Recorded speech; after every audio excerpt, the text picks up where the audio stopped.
អរុនសួស្តីពុកម៉ែបងប្អូនទាំងគ្នាស្វាគមន៍សាជាថ្មីមកជួបយើងចាស់នៅព្រឹកនេះដែរយា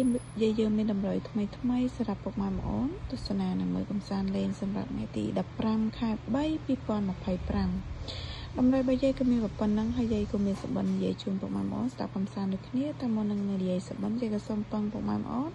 ដែលចូលរួមទស្សនាទាំងអស់គ្នានេះកុំភ្លេចជួយចុចពាក្យ like ជា subscribe ឬក៏ដឹងឲ្យ channel យាយម្នាក់មួយផងបងប្អូនណា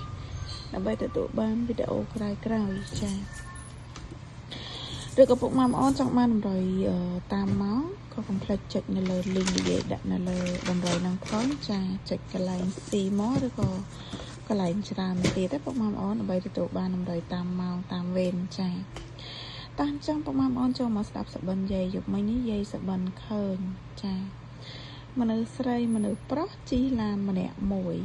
ចាជិះឡានម្នាក់មួយណាជិះបដិញគ្នាចារបៀបដូចប្តីប្រពន្ធចឹងណាប៉ុន្តែគេជិះឡានម្នាក់មួយចា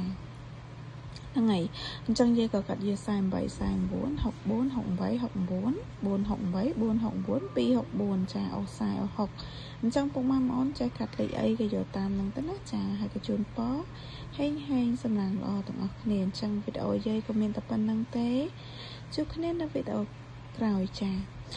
ពុកម៉ែបងប្អូនកុំភ្លេចជួយចុចឲ្យយាយម្នាក់មួយផងមកណាចាចុចមើលតម្រុយទៅអត់មានអស់អីទេចាចុច link ដែលយាយដាក់នៅលើតម្រុយហ្នឹងពុកម៉ែបងប្អូនតាគ្នាចា